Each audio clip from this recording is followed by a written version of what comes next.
What's up, Skid Kids? It's me again.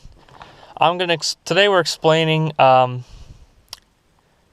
point of the AE86 drift build project and what our budget is and what our overall goal is.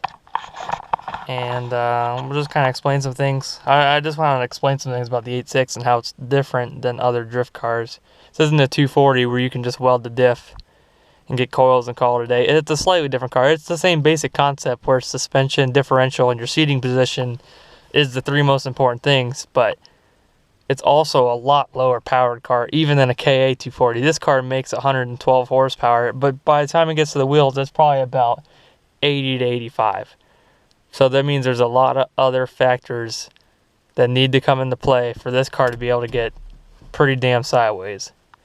So, not pretty damn sideways, kind of sideways, because really, at the end of the day, you're still dealing with, a 28-year-old car. So we'll just start out with the basics, and then I'll go back and explain all of them. So $3,500 is going to be our overall budget for both the price of the car and all the mods we want to do to be able to drift and get it to an event by the spring. And that's the overall goal. Build a drift car, cheap, reliable, cool, unique, but still be in the budget and still be able to build other cars and not just have this one pile of crap that's costing me all this money. So we want to have a reliable motor.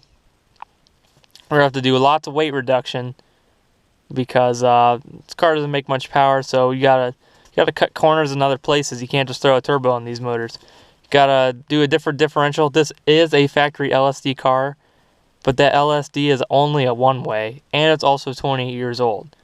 It's not really doing its job very well. Suspension, very important. Nice to stiffen the car, but not stiffen it too much to where you can't transition or can't flow or can't go toge because you're always sliding around. Correct tires. This is a huge thing with AE86s. It's so easy to over-tire an AE86. You know, people that put 15 by 8s or 15 by 10s on an A6s is too much unless you're making more power. When you only have this much power, those work Equipo ones are only a 14 by 6.5. That is perfect. That might be too much tire. That's about the same as a stock. I think a stock tire is way better. The current Celica Super Rims on the car now, I think, are 14 by 7s. But with the correct tires and the correct tire pressure, this car can drift. Brakes. Brakes aren't crazy important, but they definitely need bled on this car just because that's the way they came. They need some work. Interior. This is where it comes back to seating position. I should have wrote that instead. But I want to have a nice bucket seat, but still on the cheap side. Nice strong rails, a nice steering wheel. I am going to put my Nardi in this car, which is definitely not on the budget, but I already have it, so I'm just going to throw it on there. I paid $1,700 for the car, so that leaves us with $1,800 left on our budget. And so far I have bought, well actually let me explain each one of what I've done so far. Basically, a lot of these things I haven't touched yet, but reliable motor. I have ordered a timing belt from Toda, and that has not showed up yet because that's coming from Japan. So that'll give us a nice new timing belt, and we're going to do couple other seals, couple other quirks, change the oil, get it nice and flushed. This car does have 182,000 miles on it. I think it's got a lot of life left in it if I do some more mods to it to bring it back a little bit. It is tired, but we'll bring it back. Weight reduction. Haven't done much yet. The kid before me had taken the dash out. I'm guessing the heater core is leaking by how gross this carpet is. It's just like, it smells like coolant in here. But it's a drift car, and you're going to drive it in the summer, so who needs a heater core anyway, right? So there's some sketchy zip ties, and that looks like it's held back with like one of those things that you get at the grocery store for a sandwich bag. Actually, the interior is pretty clean, but I'm going to try and sell it and give it to someone who is going to use it. I don't want to trash a good interior, so I know how hard it is to find parts for these cars. But we'll hopefully be doing maybe like Lexan windows and really gutting this thing. Leave the door panels and the dash in. That doesn't weigh much, but a lot of the sound deadening is going to go, because that could be 20-30 pounds worth of stuff. Differential. Looking at some spools, except they don't make a spool for the kooky LSD, which is a shame. Or the kooky axles, I'm sorry. Only the Zenki axles I can find a spool for. So I'm looking more into, I gotta find something used, or I gotta find an open diff. I'm gonna weld it, because the cheapest LSD I can find is still $700, and that is breaking the bank if we only have $1,800 left. Suspension. Definitely some sort of coilover. I don't care if it's a coil over a shock, or if it's a where the shock and spring is separate, like most 86s, or the stock setup. Both definitely stiffen up the car a lot. And I should have added a steering angle here. Do a couple mods to get some more steering angle, even though the car probably won't need it, just because it doesn't make enough power to hold that angle for long periods of time. Back to the correct tires, I've already kind of explained that. Just not to over tire the car.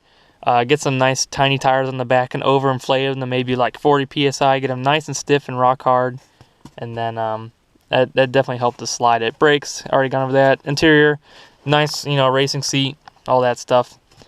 So the project's kind of somewhat on hold though, just because, as you can tell, we're pretty snowed in. We got 8 inches of snow last night. And this car sits outside just because the TE72 sits on the inside.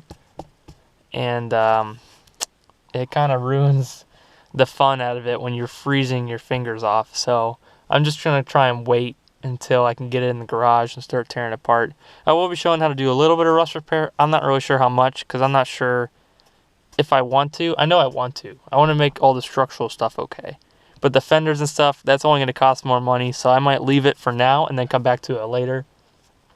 I just want a reliable, cheap, fun drift car. I can go out on the weekends on the street when it's raining a little bit and just slide it around and have some fun. And then come home and park it and then not worry about it and not have to get to work the next day. So this isn't my only car though. So transmission, perfect. I did order, well, I guess now I'll go over the parts I did order for it. I have ordered a T3 shifter rebuild kit. That was $25, so that's nothing out of our budget. I did order eBay radiator. We're going eBay on most of this car just because we're down to the budget again. If it breaks, then I'll know not to buy it again, so that's a learning curve. But dual core aftermarket radiator with 2 electric fans for $130. So even $150 with the shifter rebuild kit, so that's still not too bad. Timing belt, kind of expensive, but you kind of need it, especially when this car's one is so dry rotted. I'm afraid it's going to break at any moment. That was $125. Also ordered a steering hub adapter so I can put my Nardi on here. That was only $12. So we'll see how well that is. Probably not the greatest, but we'll find out. And that's basically all I've bought so far. Everything else you've seen is free, like cleaning the throttle body, like when I made a video about that. So we'll also be cleaning the intake. We're going to show you how to do a timing belt. A lot of maintenance that really can be done really cheap and really help the reliability of a car, so. And then we'll just go from there, and hopefully we'll be able to drift this thing this spring. I haven't really drove it much to see if it needs a clutch or not. The pedal feels weird. Not not air in the system or anything, just like crunchy. Like something wrong with the actual linkage of the clutch pedal. The owner before me said that it could need a clutch, so I'm not really sure what that means. I have yet to felt it slip. Probably would not hold up very well at a drift event, just because you're constantly hammering on that car. So we might put a clutch in it. Again, going back to eBay clutch, I've heard great things about eBay clutches actually, which is surprising. Radiators are okay to buy. I've already bought one from eBay. They're no different than a Koyorad, especially with a car with 80 horsepower. It doesn't put off that much heat. eBay radiator is perfect. If you're making 700 horsepower, okay, you can buy a more expensive radiator. But so I just wanted to make a quick little video. Even though part 1 of the series have already started, I just wanted to go back and explain what's going to happen in the future with this car. This isn't going to be a restore or anything like that, or a V8 swap or nothing. It's just going to be a cheap, reliable drift car. So we'll go from there, guys. I've been working midnights now, so I've been trying to get the use of that schedule too. That's another reason for no uploads. So we'll get there though. One last look around the car. Ain't too bad on the inside. Window tint is disgusting. I've taken it off this window. It looks great.